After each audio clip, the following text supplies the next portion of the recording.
სხდომას კითხვებზე პასუხებით, შემდეგ იქნება დაზუსტების შესაძლებლობა, პასუხები და შემდეგ უკვე გამოსვლები, გთხოვთ ყველას დავიკავოთ ადგილები, გთხოვთ პრემიერ-მინისტრს ტრიბუნასთან კითხვებზე პასუხების გასაცემად.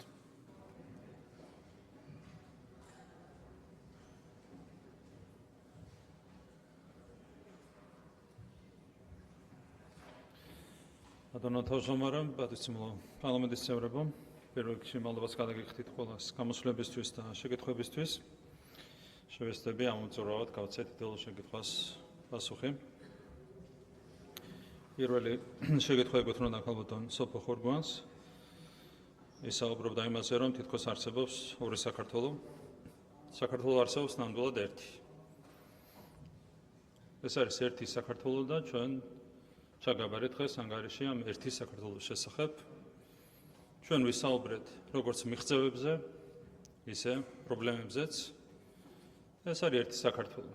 როდესაც ჩვენ საუბრობთ იმაზე, რომ გასულ 5 წელიწადში სამჯერ შემცირდა საქართველოში სიღარიბე, იქვე ვთქვით, რომ ჯერ კიდევ 280,000 ადამიანი საქართველოში ცხოვრობს სიღარიბის ღვარს მიღმა. და ეს არის ერთი საქართველო. ის ადამიანებიც რომლებმაც შეძლეს სიღარიბის დაძლევა და ის ადამიანებიც, რომლებიც დარჩნენ სიღარიბის ღვარს მიღმა, არიან ერთი საქართველო. და რა თქმა უნდა, ჩვენს თითოეულ მოქალაქეზე უნდა იზრუნოთ ერთნაირად, ეს არის სახელმწიფოს პასუხისმგებლობა. კიდევ ერთხელ ჩვენ საუბრობთ როგორც მიღწევებზე, ზრდაზე, გაუმჯობესებაზე, ისევე საუბრობთ, რა თქმა უნდა, პრობლემებზე, რომლებიც კვლავ საკმაოდ ბევრია ჩვენს ქვეყანაში. კრიტიკულად იყო ნახსენები ასევე სტატისტიკის სამსახური, თქვენ შეიძლება რაიმე თქვათ სტატისტიკის სამსახურზე, მაგრამ ვერ გაიქცევით კონკრეტულ მონაცემებს, რომლებიც მაგალითად ბიუჯეტთან არის დაკავშირებული. რაც არ უნდა დაწეროს სტატისტიკის სამსახურმა, სტატისტიკის სამსახური ვერ გადაიხდის ბიუჯეტში ფულს. ნაცვლად მილიონი ჩვენი თანამოქალაქისა. ამიტომ მე გირჩევთ ყველას, რომ თვალი გაუსწოროთ იმ მონაცემებს, რომლებიც არის წარმოდგენილი თქვენს წინაშე. ეს არ არის მხოლოდ კონკრეტული სამსახურის მონაცემები, ეს არის ის მონაცემები, რომლებიც აისახება მაგალითად ბიუჯეტში, გადახდილი საშემოსავლო გადასახადის სახით და ამ შემდეგ. ამიტომ საქსტატზე მინიშნება და საქსტატისკენ ხელის გაშორა თქვენთვის ვერ იქნება ვერავითარი გამოსავალი, მით უმეტეს რომ საქსტატი ძალიან ეფექტიანად მუშაობს და ახორციელებს საკუთარ უფლებამოსილებას. კითხვა დაისვა, ეს ასეთი კითხვები ზოგადად კომპეტენციის დეფიციტზე მიანიშნებს, თუ ეკონომიკა იზრდება, პენსიის თანხას რატომ ვერ ზრდითო? აქაც შემიძლია კიდევ ერთხელ შეგახსოვნოთ მონაცემები, დაახლოებით 4,5 მილიარდი იყო პენსიებისთვის გამოყოფილი საბიუჯეტო რესურსი გასულ წელს და წელს ეს რესურსი გაიზარდა დაახლოებით 9 მილიარდით. ეს ნიშნავს რას? ადასტურებს ზუსტად იმ ეკონომიკურ ზრდას, რომელზეც ჩვენ საუბრობდით. მთლიანობაში ნომინალური ეკონომიკა გაიზარდა დაახლოებით 10%, ცოტა მეტით და დაახლოებით მსგავსი მაჩვენებლით გაიზარდა პენსიებისთვის გამოყოფილი თანხის მოცულობაც. ეს ნიშნავს რას, რომ ჩვენ ვრჩებით პრიორიტეტის ერთგული. და ეკონომიკის ზრდასთან ერთად ვზრდით შესაბამისი პროპორციით პენსიებს. და ამ 9 მილიარდმა მოხდა ჩვენ ზუსტად იმის საშუალება, რომ გაგვეზარდა კონკრეტული კატეგორიის პენსიონერებისთვის პენსია 20 ლარით და მეორე კატეგორიის პენსიონერებისთვის, ანუ 70 წელს გადაცილებული პენსიონერებისთვის 45 ლარით. შესაბამისად, ძალიან ცხადია, რომ ზუსტად შეესატყვისება ეკონომიკურ ზრდას, გაზრდილი საბიუჯეტო რესურსები და ამას შეესატყვისება ის თანხები, რომლებიც დამატებით გამოიყო პენსიებისთვის. საუბარი იყო ქართულ ჯარზე, მე არ ვიცი კონკრეტულად ვისი ციტატა იყო აქ მოყვანილი. ჩვენ ძალიან დიდ პატივს ვსცემთ ქართულ ჯარს და ჩვენი პატივისცემა ქართული ჯარის მიმართ არის განსაკუთრებული. და იყო არაერთი შემთხვევა, როდესაც პოლიტიკოსების უღირსობა გამოასწორა სწორედ ქართული ჯარის თავდადება. ასეთი არაერთი შემთხვევა იყო და ჩვენ მხოლოდ მადლიერება შეიძლება გამოვხატოთ ქართული ჯარის მიმართ. შესაბამისად, კიდევ ერთხელ არ ვიცი თქვენ რა ციტატაზე საუბრობთ, მაგრამ ერთადერთი რაც შეიძლება ჩვენ გამოვხატოთ ქართული ჯარის მიმართ, ეს არის მადლიერება და ერთადერთი რა გრძნობა შეიძლება დაგეუფლოს, როდესაც საუბარია ქართულ ჯარზე და ქართულ ჯარისკაცზე, ეს არის სიამაყის განცდა. რაც შეეხება მიმდინარე ხელშეკრულებებს, აქ ითქვა, რომ არის ადრე გაფორმებული ხელშეკრულებები, სადაც არის კორუფციის ნიშნები. ბევრჯერ მithქვამსა კიდევ ერთხელ შემიძლია გითხრათ. თუ სადმე თქვენ ხედავთ ძველი იქნება თუ ახალი გაფორმებული ხელშეკრულება, თუ სადმე თქვენ ხედავთ კორუფციის ნიშნებს, წარმოადგინეთ და გვექნება მყისიერი რეაგირება. ხო, ნუ ისაუბრებთ ზოგადად, წარმოადგინეთ კონკრეტული ფაქტები და აქვე თუ კონკრეტული ფაქტია რაიმე, წარმოადგინეთ და მყისიერი იქნება ჩვენი რეაგირება. იგივე ეხება კონკრეტულ ფაქტს, საუბარი იყო კონკრეტულ დევნილ მოქალაქეზე, რომელიც ამტკიცებდა, რომ დაბალი ქულა მიანიჭეს კორუფციული მოტივით, წარმოადგენთ კონკრეტული ფაქტი და ღირსიერად გვექნება რეაგირება. ეს არის ძალიან მკაფიო შეთავაზება, რომელიც შეგვიძლია გავაკეთოთ თქვენ წინაშე. ქალბატონი ტატა ხვიდელიანი საუბრობდა ძირითადად განათლების საკითხებზე. მათ შორის საუბარი იყო მთლიან შიდა პროდუქტთან მიმართებით განათლების დანახარჯების წილზე და რა თქმა უნდა გეთანხმებით, რომ ეს წილი არის შედარებით მცირე მთელი ქვეყნებთან შედარებით. ამას სხვადასხვა მიზეზი აქვს. ერთი მიზეზი არის ის, რომ ჩვენ გვაქვს ზოგადად დაბალი გადასახადები, რაც საბოლოო ჯამში აისახება სხვადასხვა სექტორში მთლიან შიდა პროდუქტთან წილზე, მთლიანობაში ჩვენ მეოთხედსაც არ ვკრებთ გადასახადების სახით ჩვენი ეკონომიკიდან. აქედან გამომდინარე, ბიუჯეტში გადასანაწილებელიც ნაკლები თანხაა. ეს არის ერთ-ერთი მიზეზი, რაც განაპირობებს შედარებით დაბალ წილს. თუმცა, რა თქმა უნდა, ზოგადად ჩვენთვის პრიორიტეტი უნდა იყოს განათლების სფეროში დანახარჯების გაზრდა, იმიტომ რომ პირდაპირ უკუგება აქვს განათლებაში ჩადებულ ინვესტიციას. თუმცა, რა თქმა უნდა, ეს ინვესტიცია უნდა იყოს კარგად გააზრებული და არ უნდა იყოს ნაჩქარევი.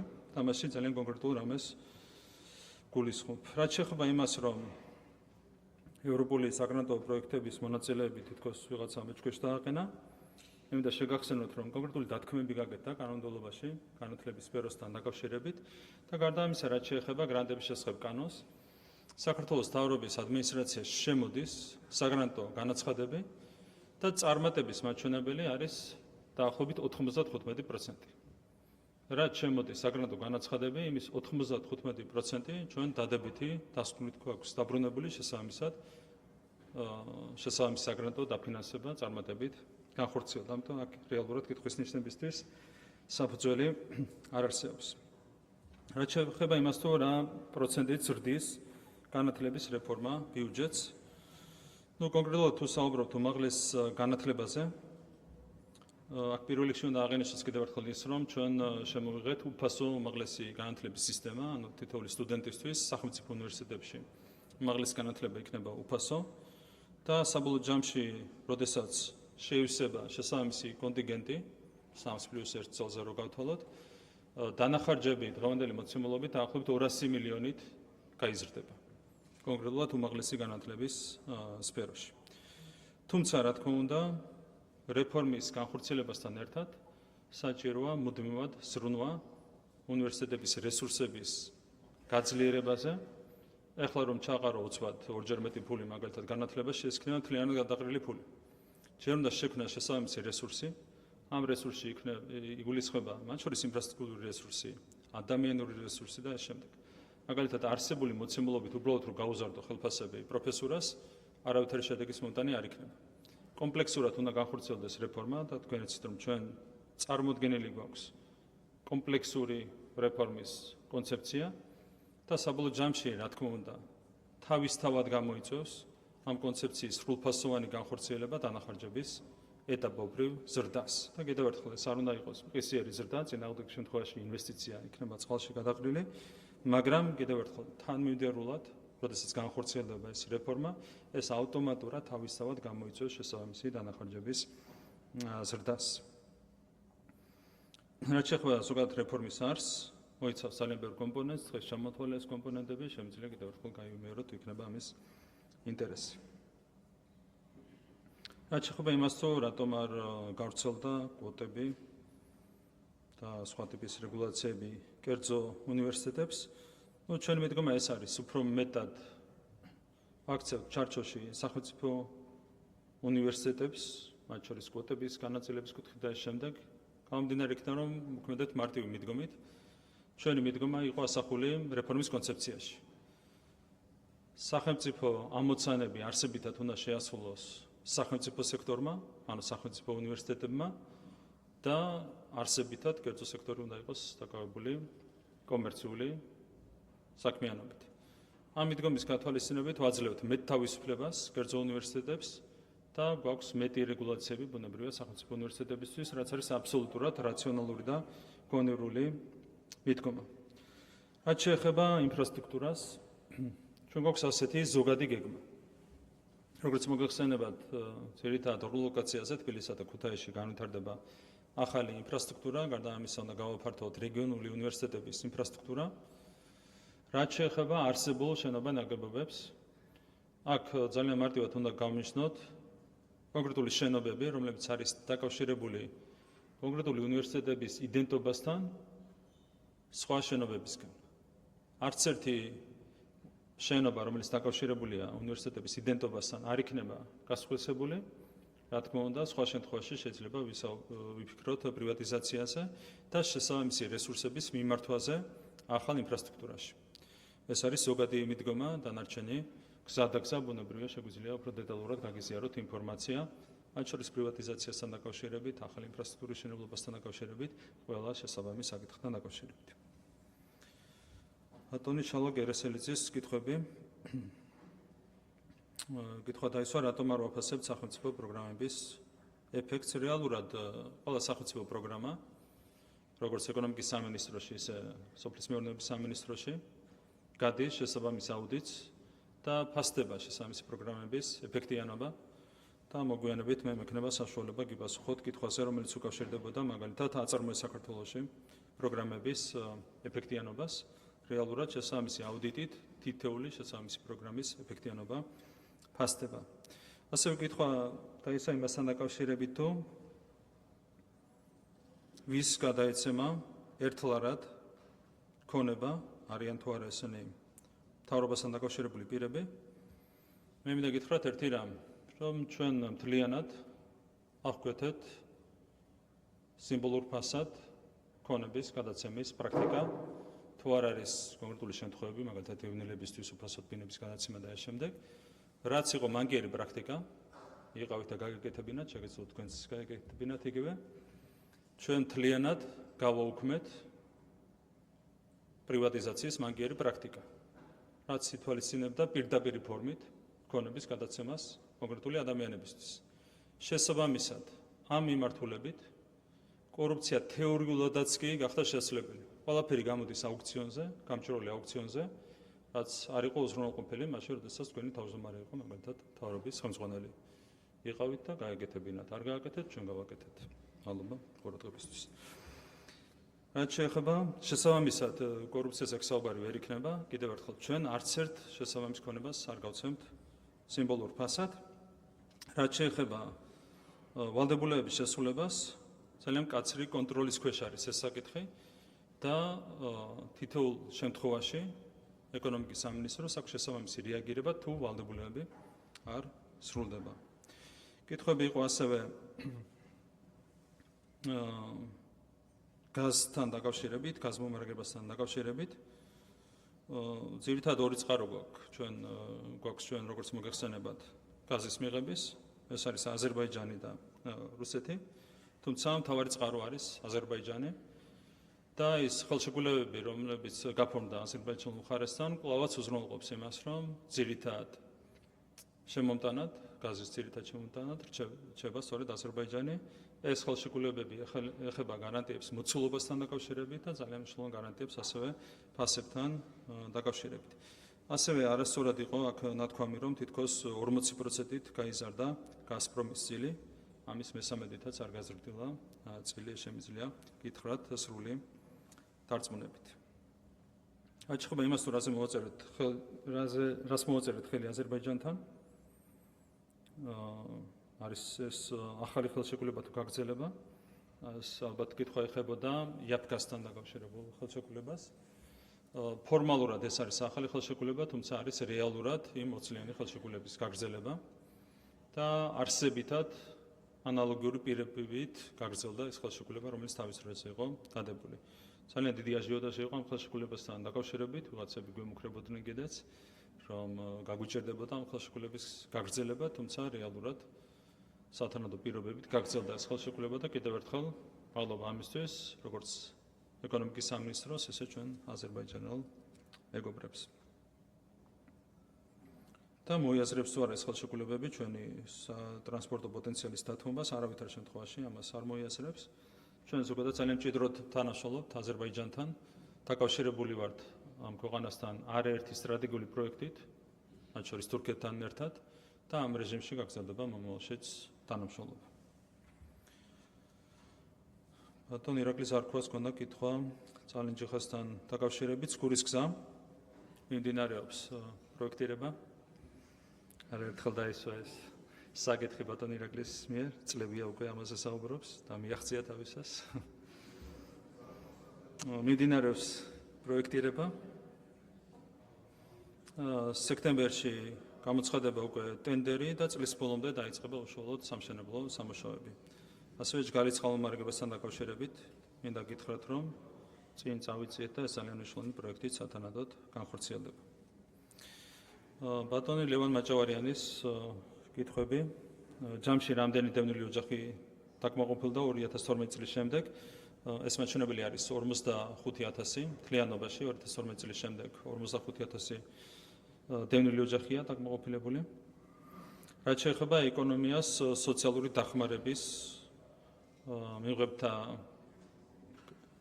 გადახედვიდან, რაოდენობის გადახედვიდან, ამ ეტაპზე უკვე გითხარით, რაც არის ეკონომია, წლის ბოლომდე დაგეგმილია დაახლოებით 65,000 ოჯახის მონაცემების გადახედვა. თუ ავიღებთ არსებულ ტენდენციას, სავარაუდოდ წლის ბოლოსთვის ეკონომია შეადგენს 75 მილიონ ლარს. თუმცა ამის შემდეგაც გაგრძელდება პროცესები, ახლა ოჯახებია შერჩეული კონკრეტული კრიტერიუმების მიხედვით, შემდეგ გადამოწევამ უნდა მოიცვას, რა თქმა უნდა, ყველა ოჯახი და ეს ეტაპობრივად გაგრძელდება. მაგრამ წლის ბოლომდე სავარაუდო ეკონომია იქნება 75 მილიონი ლარი. რაც შეეხება იმას, რომელი დარგებია მოწინავე ეკონომიკური ზრდის კუთხით გასული 5 წლის განმავლობაში. პირველი ადგილი უკავია საინფორმაციო ტექნოლოგიების სექტორს, ამ 5 წლის ჭრილში ზრდა შეადგენდა 34,4%. ტრანსპორტი დასწყობება, აქაც მაღალი მაჩვენებელია 20,3%, განათლება 17%, საფინანსო სადაზღვევო სექტორი 12,9%, ტურიზმის სექტორში გვაქვს ასევე ძალიან მნიშვნელოვანი ზრდა. ეს არის ძირითადი სფეროები, სადაც გვაქვს ყველაზე მაღალი ზრდა ეკონომიკაში. და რაც შეეხება სამომავლო გეგმებს ეკონომიკის კუთხით, არის არაერთი პრიორიტეტული მიმართულება, განსაკუთრებულ აქცენტს გავაკეთებდი, რა თქმა უნდა, დაკავშირებადობის ფუნქციის განვითარებაზე და ის ინვესტიციები, რომლებიც იდება, მათ შორის ინფრასტრუქტურაში აუცილებლად გამოიღებს თავის შედეგს. რა თქმა უნდა, განსაკუთრებული ყურადღება უნდა დაეთმოს საინფორმაციო ტექნოლოგიების სექტორის განვითარებას ეს შემდეგ, ასევე განათლების სფეროში ველოდებით შემდგომ ზრდას, გამომდინარე იქიდან, რომ აქ კიდევ არსებობს ასათვისებელი რესურსი. თუმცა ამასთან ერთად, რა თქმა უნდა, დაბალანსებულად უნდა ვიზრუნოთ ყველა სექტორის განვითარებაზე, მათ შორის სოფლის მეურნეობაზე, ტურიზმის განვითარებაზე და ეს შემდეგ.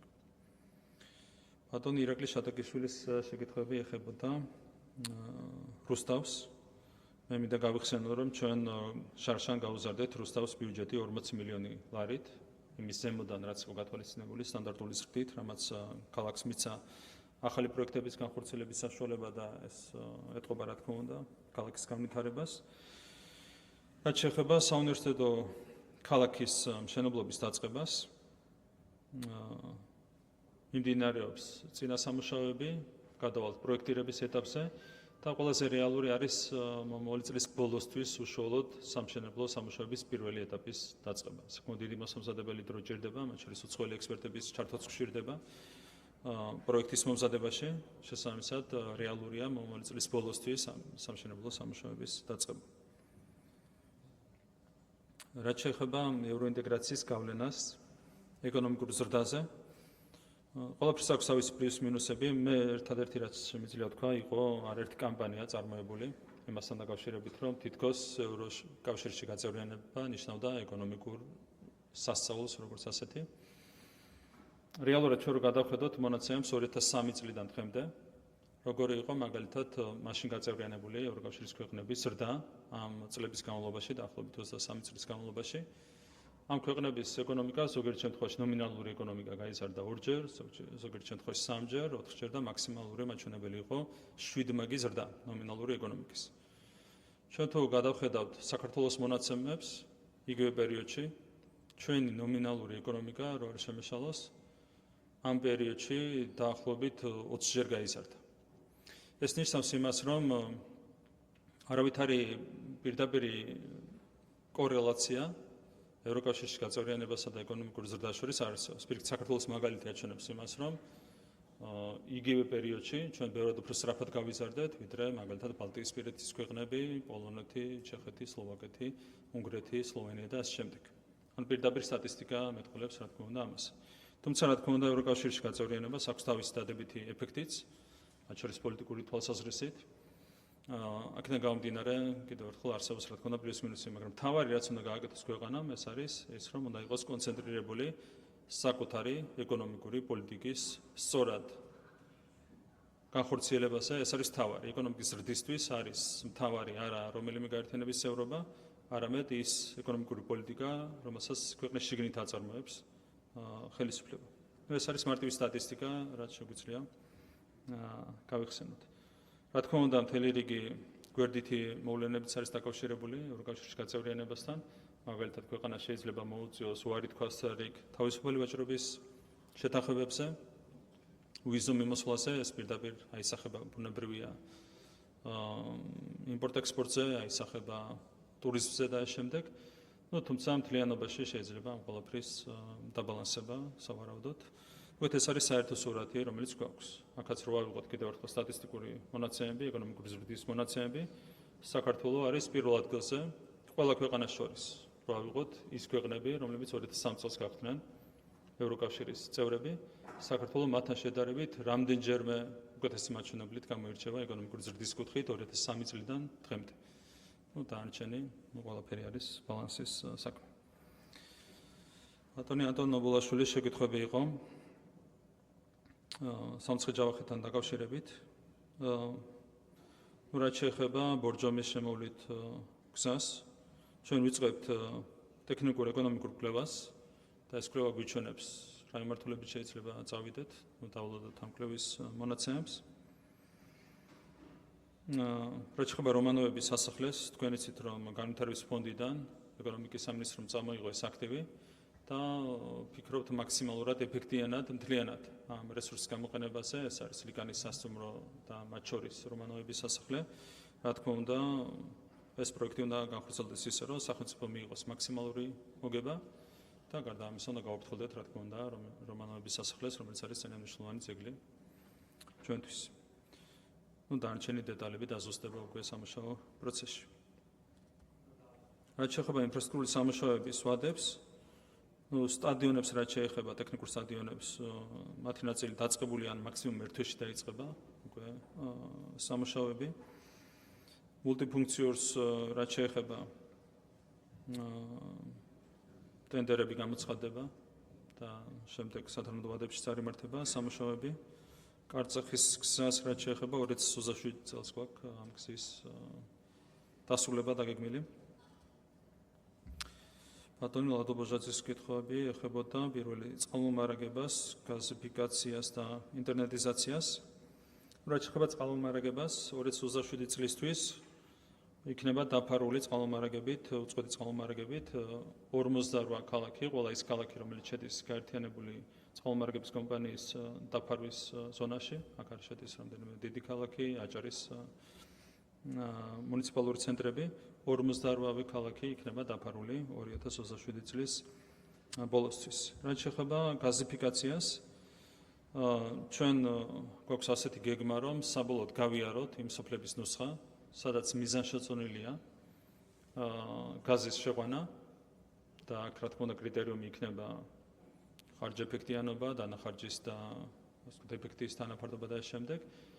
აუცილებლად უახლოეს მომავალში დაზუსტდება შესაბამისობის ნუსხა და სადაც მიიღება გადაწყვეტილება, იქ ყველგან გახორციელდება გაზიფიკაცია უახლოესი 2-3 წლის განმავლობაში, რა თქმა უნდა ეს გეგმაც მოგვიანებით დაზუსტდება. და რაც შეეხება ინტერნეტიზაციას, 2012 წელს ინტერნეტიზაციის მაჩვენებელი იყო 37,8%, უკვე 2024 წელს ეს მაჩვენებელი გაიზარდა 99,90%-მდე და 2027 წლისთვის დაფარვის მაჩვენებელი იქნება 100%, ანუ 2027 წელს იქნება უზრუნველყოფილი სრული დაფარვა. ხალბატონი ქეთევან ბაკარაძის შეკითხვები შეეხებოდა ოკუპირებულ ტერიტორიებს, საოკუპაციო ხაზთან ჩემს მისვლას რაც შეეხება, ჟურნალისტებმაც დამისვეს ბოლო დროს რამდენჯერმე ეს კითხვა და მათ დაუდასტურე, რომ ამ პერიოდის განმავლობაში არაერთხელ ვიყავი საოკუპაციო ხაზთან კამერების გარეშე. რაც შეეხება ეგრეთ წოდებული სამხრეთ ოსეთის ანექსიას, რატომღაც ძალიან დიდი ენთუზიაზმით საუბრობ თქვენ ამ თემაზე. მე შემიძლია გითხრათ რა არის ჩვენი მიდგომა და ჩვენი პოლიტიკა. ჩვენ გვაქვს ძალიან პრინციპული მიდგომა ოკუპაციის საკითხთან დაკავშირებით. და ზოგადად შედეგებით იზომება ხელისუფლების პოლიტიკა. და რო შევადაროთ წინა ხელისუფლებას, ძალიან კარგად ხედავთ რა იყო შედეგები მაშინ და რა არის შედეგები ახლა. მათ შორის რუსეთთან მიმართებით, რა იყო პოლიტიკის შედეგები, არაპრაგმატული პოლიტიკის შედეგები. შედეგები იყო რუსეთის ინტერვენცია საქართველოში, მათი ტერიტორიული წარმომადგენლობის გაფართოება ჩვენს ქვეყანაში და ასევე მათი ეკონომიკური ინტერვენცია. ამასთან ერთად. ეს არის შედეგები, რაც მარტივად შეიძლება გაიცნოს. ჩვენი ხელისუფლების პირობებში გვაქვს სრულად განსხვავებული შედეგები, არავითარი გაფართოება ტერიტორიული წარმომადგენლობის, ერთადერთი ძიმე შემთხვევა ქონდა ამ კუთხით, ეს იყო შემთხვევა ჩორჩანაში. რაც ვისი დამსახურებაც არის, ბჭყალებში დამსახურება ძალიან კარგად მოგეხსენებათ. სხვა შემთხვევაში ჩვენ პრინციპულად ვიცავდით ბოლომდე ჩვენს ინტერესებს და ამის შედეგია ის, რომ საქართველოს ეროვნული ინტერესები არის ბოლომდე დაცული. და მე არ ვიცი ახლა ამას შეფასებაც არ ჭირდება, ჩურჩანაში შეუჩერებიათ ბორდერიზაცია. ახლა არ ვიცი ამაზე რა კომენტარი უნდა გავაკეთო, მე მგონი არავითარ კომენტარს ეს არ ემსახურებს. რაც შეეხება სირიას და ერთადერთი შემთხვევა, სადაც კილომეტრებით არის შემოჭრილი ამ ძველი ეგრეთ წოდებული საზღვრის მიღმა საოკუპაციო ძალა ჩვენს ტერიტორიაზე. და ამას ქვია თურმე ბორდერიზაციის შეჩერება. ეს არის მართლაც სირცხვილი, რომელსაც ვერასდროს ვერ ჩამოიწმენს კონკრეტული ადამიანი საკუთარი ბიოგრაფიიდან, ეს არის ნამდვილი ლაქა, თუმცა ლაქები იმდენი აქვს, რომ ჩორჩანა იმასთან ჩორჩანაც კი მოსადანი არ არის, შემიძლია თამამად გითხრათ.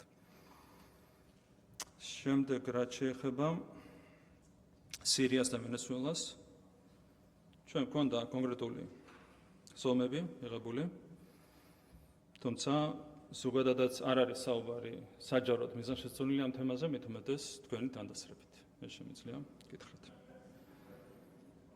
რაც შეეხება გალს და დამოკიდებულებას გალელების მიმართ ენგურის ხიდზე, პროტოკოლის მიხედვით შემოწმება ხორციელდება, არსებითად ეს არის ზედაპირული შემოწმება და ეს ყველაფერი დაკავშირებულია კონკრეტულ რისკებთან. ამას აკეთებს შინაგან საქმეთა სამინისტრო, განსაკუთრებულ დავალებათა დეპარტამენტი და კრიმინალური პოლიცია, ანუ ორი სტრუქტურა არის ჩართული. ამ ყველაფერში არის კონკრეტული რისკები, რაც არის დაკავშირებული პირველ რიგში კონტრაბანდასთან. ასევე არის ხოლმე შემთხვევები, როდესაც ძებნელი პირები კვეთენ ენგურის ხიდს და არის რისკები არსებითად დაკავშირებული ნარკოტიკებთან.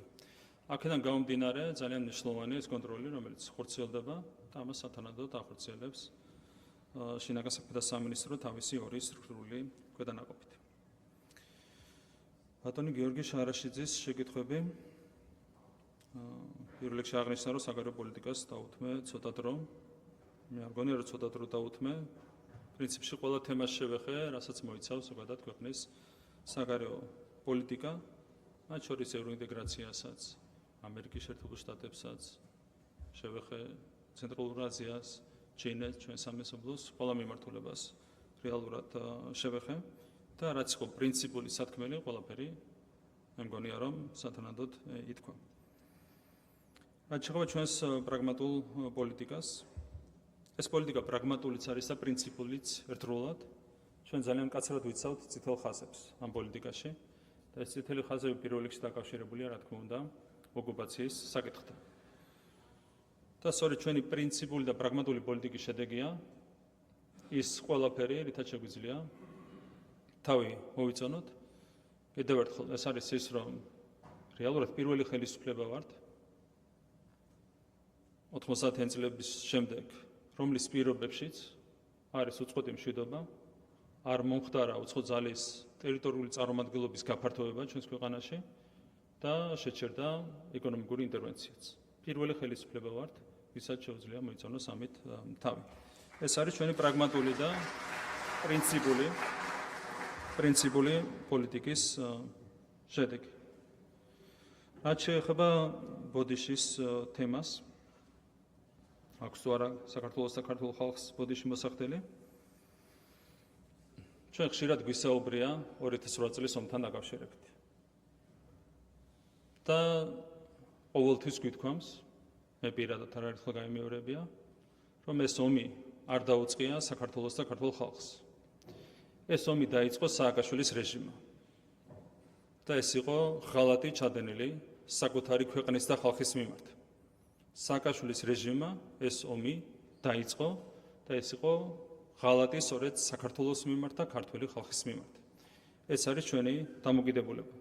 რა თქმა უნდა, გარკვეული ფორმით შეიძლება თითოეული ჩვენგანი ვიყოთ პასუხისმგებელი იმაზე, რომ 9 წლის განმავლობაში აგენტურა მართავდა ამ ქვეყანას, ვერ შევძელით სათანადოდ დავპირისპირებოდით აგენტურას, მოღალატეებს, ვიდრე ბატონი ბიძინავანიშვილი არ შემოვიდა პოლიტიკაში. რა თქმა უნდა, შეიძლება თითოეული მოქალაქის ბრალია ეს ყველაფერი. მაგრამ ჩვენ ყველას გვაქვს საკუთარი რესურსის ლიმიტი. ეს ლიმიტი არ აღმოაჩნდა ბატონ ბიძინავანიშვილს, რომელიც შემოვიდა პოლიტიკაში და ერთ წელიწადში მოღალატეები და აგენტურა გაისტუმრა სახლში. და სწორედ ამის დამსახურებაა ის, რომ დღეს გვაქვს ჩვენ სრულიად სხვაგვარი მდგომარეობა. დღეს ხელისუფლებაში არ არიან მოღალატეები, აგენტები, რომლებიც დაიწყებენ ომს. დღეს საქართველოში არ მოქმედებს აგენტურის რეჟიმი, დღეს ქვეყანას ყავს სუვერენული, ღირსეული ხელისუფლება, რომელიც ასეთ ავანტიურაში, რა თქმა უნდა, არასდროს გახვევს საკუთარ ქვეყანას.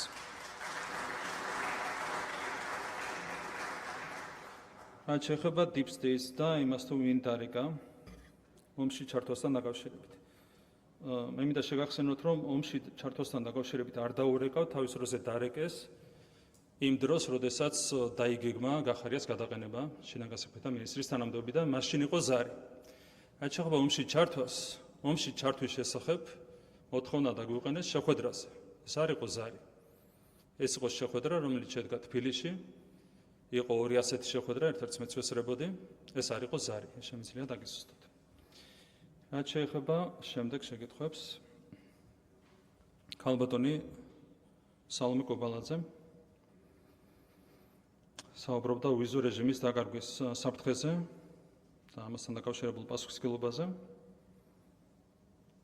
ჩვენ ძალიან რთული პროცესები გამოვიარეთ ამ წლების განმავლობაში. იყო ძალიან დიდი უსამართლობა ქართული ხალხის მიმართ და ყველგან ხედავდით ორმაგ სტანდარტებს. თქვენ ძალიან კარგად ხედავთ, რომ აბსოლუტურად უსამართლოა ის დამოკიდებულება, რომელსაც ევროპული ბიუროკრატია ავლენს ქართული ხალხის მიმართ. რა ახსნა აქვს იმას, რომ 2022 წლის ივნისში უკრაინას და მოლდოვას მიცეს კანდიდატის სტატუსი და არ მიცეს საქართველოს და შესაბამისად ქართულ ხალხს. ერთადერთი ახსნა აქვს ამას, ეს არის უსამართლობა და ეს არის ორმაგი სტანდარტი. ეს გააკეთეს 2022 წლის ივნისში და 2023 წლის დასაწყისში თვითონვე აღიარეს, რომ საქართველოს მეტად ეკუთვნოდა ეს სტატუსი, ვიდრე ნებისმიერ სხვა კანდიდატ ქვეყანას. მაგრამ ეს იყო უსამართლობა. ეს უსამართლობა აქედან კიდევ ივნისიდან გაგრძელდა წელიწად ნახევარი. და თქვენ ხედავდით, რომ პარალელურად, როდესაც ისინი გვეუბნებოდნენ უარს, ხან კანდიდატის სტატუსზე, ხან მოლაპარაკებების გახსნაზე, ამის პარალელურად მათივე დაფინანსებული NGO-ები ცდილობდნენ საქართველოში რევოლუციის მოწყობას. ამის წინააღმდეგ ჩვენ მოგვიწია გამჭირვალობის კანონის და გრანტების კანონის მიღება და ამაზეც გახსოვთ რა რეაქცია ჰქონდათ და რამხელა სიცრუე გაავრცელეს. შავი დღე ქართული დემოკრატიისთვის ეს არის მაშინდელი ყოფილი ადმინისტრაციის დროინდელი ამერიკის ელჩის სიტყვები. სირცხვილი და თავის მოჭრა. ასეთ პირობებში ჩვენ გვიწევდა დაპირისპირება უსამართლობასთან, ორმაგ სტანდარტებთან და როდესაც გრძელდება ქართული ხალხის შანტაჟი ვიზა ლიბერალიზაციის თემით, ესეც არის რა თქმა უნდა ამ შანტაჟის გაგრძელება. ძალიან სამწუხარო მოვლენაა, თუმცა ჩვენ მოთმინებით უყურებთ ყველაფერს. კიდევ ერთხელ გაიმერებ, რომ ჩვენ თანმიმდევრულად ვასრულებთ ევროინტეგრაციასთან დაკავშირებულ ვალდებულებებს. შესრულებული გვაქვს ვალდებულებების 80%, მათ შორის უშუალოდ ასოცირების შეთანხმებიდან გამომდინარე ვალდებულებების 91%. ეს არის ჩვენი მიდგომა და ჩვენი დამოკიდებულება. როგორი უსამართლოც არ უნდა იყოს ევროპული ბიუროკრატიის დამოკიდებულება ქართული ხალხის მიმართ, ჩვენ გვაქვს ჩვენი გზა არჩეული და მიყვებით ბოლომდე ამ გზას. ბატონი ნოდარ ტურცელაძის შეკითხვა იყო საჯარო სამსახურში ხელფასების ზრდასთან დაკავშირებით. გასული წლების განმავლობაში ყოველწლიურად, როგორც მოგეხსენებათ, 10% იზრდებოდა ხელფასები. გამომდინარე იქიდან, რომ ჩვენ ჯერ არ დაგვიწყია 2027 წლის ბიუჯეტზე მუშაობა, გამიჭირდება კონკრეტული პასუხის გაცემა, თუმცა მე ვფიქრობ, რომ ზოგადად მნიშვნელოვანია საჯარო მოხელეებმა უშუალოდ ისარგებლონ იმ ეკონომიკური ზრდით, რომელსაც იღებს ქვეყანა, მათ შორის პირველ რიგში საჯარო მოხელეების ძალისხმევის წყალობით. ჩვენი ეკონომიკური ზრდა და ზოგადად ქვეყნის განვითარება დიდწილად სხვა მოქალაქეებთან ერთად დგას სწორედ საჯარო მოხელეებზე. აქედან გამომდინარე, რა თქმა უნდა, პრინციპულად მნიშვნელოვანია, რომ ეკონომიკური ზრდით პირველ რიგში ისარგებლონ სწორედ საჯარო მოხელეებმა. აქედან გამომდინარე, მე ვიქნებოდი იმ მიდგომის გაგრძელების მომხრე, რა მიდგომითაც მოქმედებდით გასული წლების განმავლობაში. დანარჩენი შევადგენთ მომავალი წლის ბიუჯეტს და იქ ვნახავთ კონკრეტულ მონაცემს. ბატონი არჩილ ბერძის შეკითხვა იყო საქართველოს როგორც რეგიონული ჰაბის გაძლიერებასთან დაკავშირებით. გეგმები ძალიან ამბიციურია. ჩვენ გვაქვს კომპლექსური ხედვა და კომპლექსური გეგმა, რაც ითვალისწინებს მათ შორის ინფრასტრუქტურის განვითარებას. ეს არის საგზაო ინფრასტრუქტურა და როგორც დღეს უკვე მოგახსენეთ, რეალურად 2031 წლისთვის თითქმის მთლიანად იქნება დასრულებული ჩქაროსნული ავტომაგისტრალების მშენებლობა მთელი ქვეყნის მასშტაბით, რაც პრინციპულად მნიშვნელოვანია ბუნებრივია ჩვენი სატრანზიტო ფუნქციის გაძლიერებისთვის. ასევე ჩვენი გეგმა ანაკლიის სპორტის მშენებლობა, რასაც ასევე პრინციპული მნიშვნელობა აქვს, ბუნებრივია სატრანზიტო ფუნქციის განვითარებისთვის, ასევე ჩვენი საავიაციო ინფრასტრუქტურის განვითარება. განსაკუთრებით აქცენტს გავაკეთებდი სამ ძირითად აეროპორტზე, საერთაშორისო აეროპორტზე, თბილისი, ქუთაისი, ბათუმი, სადაც ჯამურად დაახლოებით 20 მილიონი მგზავრით იგეგმება ნაკადის გაზრდა. როგორც მოგეხსენებათ, გეგმავთ ვაზიანში ახალი აეროპორტის მშენებლობას, ქუთაისის აეროპორტის არსებითად გაფართოებას, ბათუმის აეროპორტის გაფართოებას და ეს ყველაფერი ასევე ხელს შეუწყობს ბუნებრივია ჩვენი სატრანზიტო პოტენციალის განვითარებას. ყველა მიმართულებით გვექნება ძალიან დიდი ინვესტიციები და ამასთან ერთად პრინციპულია, რა თქმა უნდა, საერთაშორისო კავშირების განვითარება. თქვენ იცით, რომ ჩვენ გვქონდა არაერთი ვიზიტი, მაგალითად, ცენტრალური აზიის ქვეყნებში გასული თვეების განმავლობაში. მათ შორის ყირგიზეთში, ტაჯიკეთში, ახლა გვაქვს დაგეგმილი ვიზიტი ყაზახეთში, სადაც ძალიან მნიშვნელოვან ხელშეკრულებებს გავაფორმებთ. საქართველოს ეწევიან ასევე უზბეკეთის და თურქმენეთის ლიდერები. ჩინეთთან ხელი მოაწერეთ ყოვლისმოცველი სარდლული პარტნიორობის შეთანხმებას. გვაქვს უმაღლეს დონეზე ურთიერთობები ჩვენს მეზობელ ქვეყნებთან, აზერბაიჯანთან, სომხეთთან, თურქეთთან. ეს ყველაფერი, რა თქმა უნდა, მაქსიმალურად ხელს უწყობს ჩვენი სატრანზიტო პოტენციალის მაქსიმალურად ათვისებას. და ეს არის ის გზა, რომელიც გვაქვს არჩეული და რა თქმა უნდა, ბოლომდე გავაგრძელებთ ამ მიმართულებით მუშაობას. ბატონი ზაზა ლომინაძის შეკითხვები, პირველი ეხებოდა IT Hubs ქუთაისში. ივლისის ბოლოსთვის ერთ თვეში დაახლოებით გვაქვს დაგეგმილი უკვე ჰაბის გახსნა, სრულდება შესაბამისი სამუშაოები. რაც შეეხება იონისპირა სახლების რეაბილიტაციას, ზოგადად ცხადდება ტენდერი პროექტზე ისტორიული უბნის რეაბილიტაციასთან დაკავშირებით და ამის ნაწილია რიონისპირა სახლებიც და ეს პროექტი დაწყებულია და აუცილებლად განხორციელდება. რაც შეეხება ჯანდაცვაზე დანახარჯების გაზრდას. რა თქმა უნდა, გვექნება ზოგადად ყოველწლიური ზრდა ჯანდაცვის დანახარჯებში და არსებითად ეს გაყვება ჩვენი ეკონომიკური ზრდის, ნომინალური ეკონომიკური ზრდის მონაცემებს.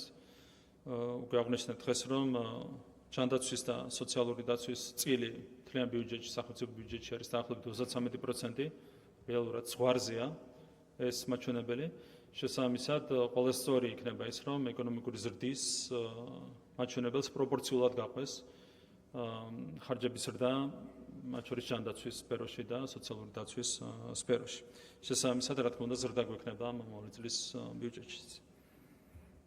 ბატონი გიორგი ჩაგვეტაძის შეკითხვა ეხებოდა უკანონო მიგრაციას და სტატისტიკას უკანონო მიგრაციასთან დაკავშირებით. მინდა გაგაცნოთ ეს სტატისტიკა. ჯამში 10 წლის განმავლობაში სულ 1000-მდე დაახლოებით არალეგალი მიგრანტი იყო გაძევებული. ანუ არ იყო სახარბიელო სტატისტიკა. მხოლოდ შარშან და ძირითადად ეს პროცესი დაიწყო შარშან საფხულში, ან დაახლოებით 6 თვის შედეგია ის, რაზეც საუბრობ. შარშან მთლიანობაში 1311 არალეგალი მიგრანტი იქნა გაძევებული. და წელს უკვე ნახევარი წელიც არ არის გასული, გაძევებულია 1980 არალეგალი მიგრანტი. როგორც უკვე თქვა, დაახლოებით მიგრანტების მაჩვენებელი, არალეგალების მაჩვენებელი არის დაახლოებით 20,000. ჩვენ თავიდანვე თქვით წლის დასაწყისში, რომ წლის ბოლომდე მინიმუმ 4,000 არალეგალი მიგრანტის გაძევებას ვფიქრობდით საქართველოსდან და როგორც ხედავთ, აბსოლუტურად რეალურია ეს 6 თვის მონაცემების გათვალისწინებით, შეიძლება 5,000-იც მოახერხოთ ასლა.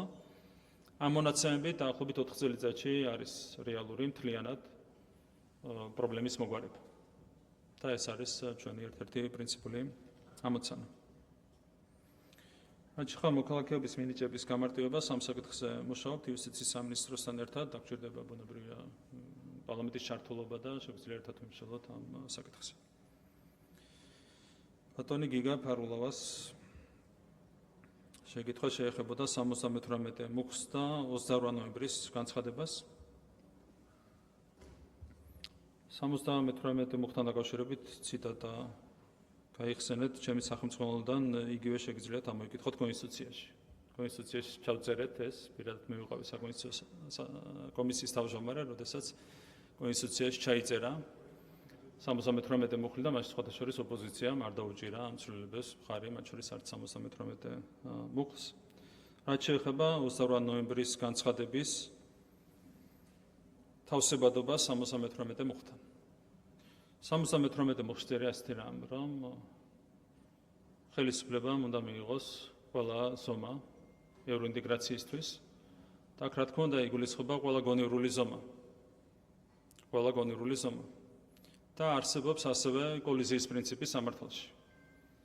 და მე მინდა შეგახსენოთ, რომ საქართველოს პირველი თავით არის გარანტირებული სახელმწიფო სუვერენიტეტის პრინციპი. და თუ არის კოლიზია სახელმწიფო სუვერენიტეტის პრინციპსა და კონკრეტულ საგარეუბნო ამოცანას შორის, უპირატესობა კოლიზიის პრინციპის თანახმად ენიჭება ძირითად დებულებებში გამტკიცებულ ნორმას. და სწორედ ასეთი დილემის წინაშე დადგა ჩვენი ქვეყანა, როდესაც 78 მუხლი გამოიყენებოდა ძალიან უხეშად და თავხედურად შანტაჟისთვის, სწორედ სახელმწიფო სუვერენიტეტის და ქვეყნის ეროვნული ინტერესების წინააღმდეგ. და ჩვენ მოგვიწია ამ კოლიზიის გადაჭრა იმ განცხადებებით, რომელიც გაკეთდა 28 ნოემბერს.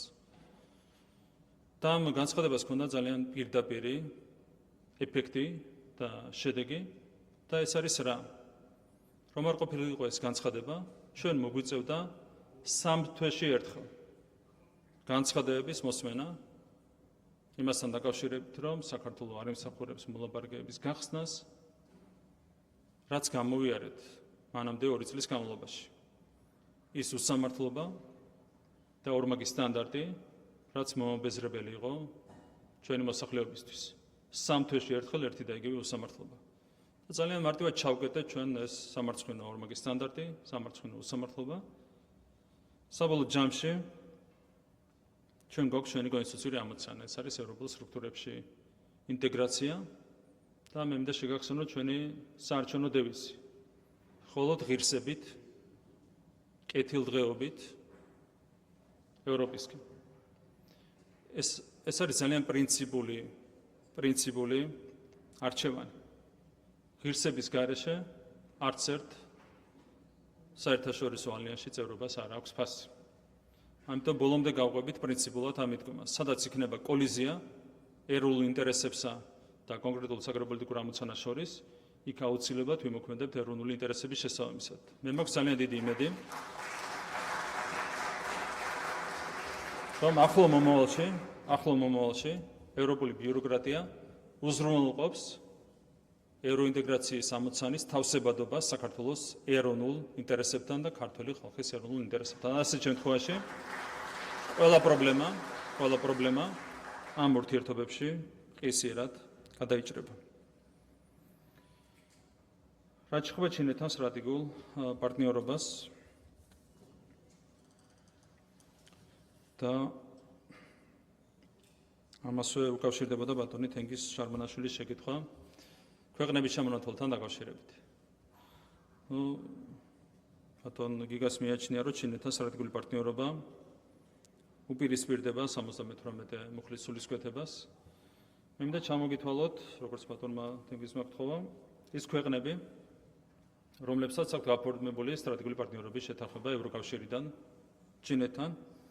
ეს გერმანია მაგალითად, დანია, იტალია, პოლონეთი, პორტუგალია, ესპანეთი, უნგრეთი, საბერძნეთი. ყველა ქვეყანას აქვს სტრატეგიული პარტნიორობის შეთანხმება გაფორმებული ჩინეთთან. შეიძლება მათი ევროინტეგრაციის ამოცანას ეწინააღმდეგება ჩინეთთან სტრატეგიული პარტნიორობა. ღიმილის მომგვრელია ასეთი განცხადებები. ჩვენ ჩინეთთან ურთიერთობას, ესე შემიძლია ძალიან მყარად გითხრათ, ვანიჭებთ განსაკუთრებულ მნიშვნელობას.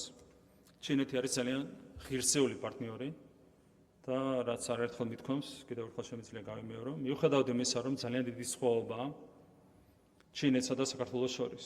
ტერიტორიით, მოსახლეობით, ეკონომიკით 20 ტრილიონიანი სახელმწიფოა. ჩვენი ეკონომიკა არის 38 მილიარდი დოლარი. მიუხედავად ამ სხვაობისა, ჩინეთი ყველა ქვეყანას და მათ შორის საქართველოს უდგება როგორც თანასწორს. და ეს მეტყველებს ამ სახელმწიფოს განსაკუთრებულ ღირსებას. და ნეტა ყველა სახელმწიფო ასე ღირსეულად მოქმედებდეს ჩვენაირი სახელმწიფოების მიმართ. ეს იქნებოდა ჩემი სურვილი და მოწოდება. და ასევე მინდა შეგახსენოთ ერთი რამ. როდესაც ჩინეთზე არის საუბარი ნეგატიურ კონტექსტში, მათ შორის ღირებულებითი თვალსაზრისით, ასეთი გზავნილები გვესმის ხოლმე, ჩინეთი გასული ნახევარსაუკუნოვანი ისტორიის მაგალითების თანახმად არის ერთადერთი მშვიდობიანი ზესახელმწიფო მსოფლიოში. ერთადერთი სახელმწიფო, რომელსაც 1979 წლის შემდეგ არ ქონია არც ერთი ომი. ერთადერთი სახელმწიფო, რომელსაც 1979 წლის შემდეგ არ ქონია არც ერთი ომი. ჩინეთი გასული ნახევარსაუკუნოვანი ისტორიის მაგალითზე შეიძლება ითქვას, რომ არის ერთადერთი მშვიდობიანი ზესახელმწიფო მსოფლიოში. ეს არის ძალიან მნიშვნელოვანი ღირებულებითი საკითხი, რაც ჩვენ გვაახლოვებს ბუნებრივია ჩინეთის სახალხო რესპუბლიკასთან. თუ ყველაფერი გაკეთება მომავალშიც, იმისათვის რომ ჩვენ გავაღრმავოთ, ხაზგასმო კითხვა იყო დასმული, არის ეს მხოლოდ ეკონომიკური თუ პოლიტიკურიც, რა თქმა უნდა, ეს პოლიტიკურიც არის. ოლისმომცველი სტრატეგიული პარტნიორობის შეთანხმება თავისი ნარსით არის პოლიტიკური აქტიც, პოლიტიკური ხელშეკრულებაც და ეს არის დაკავშირებული ასევე ეკონომიკურ თანამშრომლობასთანაც. შესაბამისად, ორივე განზომილება ჩვენთვის არის თანაბრად მნიშვნელოვანი. და კითხვა დაისვა იმასთან დაკავშირებით, თუ როგორ ანაცვლებს ჩვენი ხელისუფლება ამერიკის შეერთებულ შტატებს ჩინეთით, არაერთი შემთხვევაში არ ვსაუბრობ ჩვენ ჩანაცვლებაზე. თქვენ იცით, რომ წინა ადმინისტრაციამ პრეზიდენტის არჩევნებსა და ინაუგურაციას შორის შეაჩერა სტრატეგიული პარტნიორობა საქართველოსთან და ეს სტატუსი კვლავაც არის შენარჩუნებული. ჩვენ არაერთი განცხადება გავაკეთეთ ამერიკის შეერთებულ შტატებთან სტრატეგიულ პარტნიორობასთან დაკავშირებით და ვთქვით, რომ ჩვენ ვართ მზად დღესვე აღვადგინოთ სტრატეგიული პარტნიორობა და უფრო მეტიც, აღვადგინოთ სტრატეგიული პარტნიორობა სუფთა ფურცლიდან შეგვიძლია დავიწყოთ ყველა ის უსამართლობა, რასაც ხედავდით წინა ადმინისტრაციის ქვეშ. სუფთა ფურცლიდან და უფრო მეტიც კონკრეტული გზამკვლევით, სადაც იქნება ასახული ორივე ქვეყნის ეროვნული ინტერესები. ჩვენი ხელი გაცდულია, ველოდებით, რა თქმა უნდა, პასუხს ამერიკის შეერთებული შტატებიდან და გამომდინარე ბოლოდროინდელი ტენდენციებიდან კიდევ ერთხელ ვიტყვი, რომ ვინ არჩენებთ ოპტიმიზმს სტრატეგიული პარტნიორობის აღდგენასთან დაკავშირებით. თან ერთი რეპლიკა იყო, თანაგუნდელები ჩაუშვით და ჩავსვით ციხეში, ეს არ ვიცი რა ტერმინოლოგია. ჩვენი თანაგუნდელი იყო თქვენი თავმჯდომარეც, მაგრამ მოგვიწია ამასთანაც განშორება, როდესაც მან უღალატა ბელიას გამო როცა გადადგა და უღალატა საკუთარ ქვეყანას, მაშინ მოგვიწია მასთან განშორებაც. ბატონი ჯემალ ანანიძის შეკითხვები. უმუშევრობის სტატისტიკას რაც შეეხება. პირველ რიგში თუ ადარებთ პირველ კვარტალს წინა წელთან, ეს სტატისტიკურად არასწორია, მაგრამ როგორც არ უნდა იყოს, შემიძლია გითხრათ ერთი რამ. რაც შეეხება შემცირებას დასაქმების ნაწილში, ეს არის გამოწვეული ერთი კონკრეტული ფაქტორით. ეს არის საზოგადოებრივ სამუშაოებზე დასაქმების პროგრამის გაუქმება. ეს იყო აბსოლუტურად უსარგებლო და არასწორი პროგრამა, რომელიც ჩვენ გავაუქმეთ. რეალურად 28,000 ადამიანი იყო რეალურად ფიქტიურად გაფორმებული, რეალურად არ მუშაობდნენ. ეს პროგრამა გაუქმდა, რაც ალტერნატივა არ ქონდა და მან ფორმალურად გამოიწვია დასაქმების შემცირება 28,000 ადამიანით. რომ არ ყოფილიყო ეს, ამ შემთხვევაში ამ ნაწილშიც კი, კვარტალურ ნაწილშიც კი დაფიქსირდებოდა ზრდა. შემდეგი შეკითხვა ეხებოდა აწარმოებს საქართველოს და მსგავს პროგრამებს. აქ ითქვა, რომ ერთი სამუშაო ადგილის შექმნა ჯდება 200,000 ლარი, არ ვიცი ეს კალკულაცია რას ეფუძნება. შემიძლია გითხრათ, როგორია რეალური მონაცემები. ერთი სამუშაო ადგილის შექმნა ამ პროგრამებს უჯდება 15,000 ლარი. 15,000 ლარი ერთი სამუშაო ადგილი, რაც არის საუკეთესო მაჩვენებელი. არის ქვეყნები, სადაც ერთი სამუშაო ადგილის შექმნა ჯდება 25,000, 30,000, 30,000, 15,000 ჩვენ შემთხვევაში, ამ პროგრამების შემთხვევაში ეს მაჩვენებელი არის 15,000 ლარი ერთ სამუშაო ადგილზე, რაც არის ნამდვილად საუკეთესო მაჩვენებელი. რაც შეეხება სკოლების მშენებლობის შეფერხებას, სერიოზული პრობლემა იყო და გათანხმებით. ნამდვილად შეფერხდა სკოლების მშენებლობა. ამას ჰქონდა თავისი მიზეზები. იყო მანგერი პრაქტიკა ჩამოყალიბებული სამინისტროს კონკრეტულ უწყებაში, განათლების სამინისტროს გულისხმობ. ამის გამო ჩვენ მოგვიწია პროცესის შეჩერება თვეების განმავლობაში და შემდეგ თავიდან დაიწყო ეს პროცესი, თუმცა ახლა უკვე ეს ყველაფერი ჩავლილია და სათანადო ვადებში გაგრძელდება სკოლების მშენებლობა, რეაბილიტაციის პროცესი.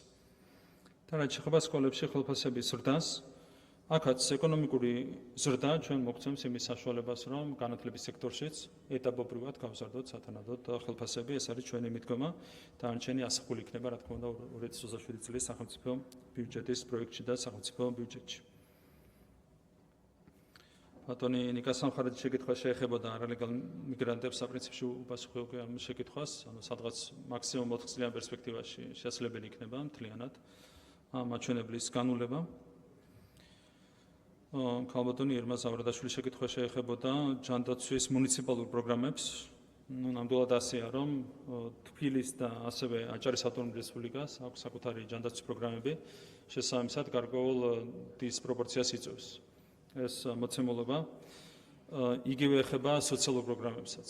სოციალური პროგრამებიც აქვს კონკრეტულ მუნიციპალიტეტებს, რაც მთლიანობაში ვიტყვი, რომ ზოგადად არასწორი პრაქტიკაა.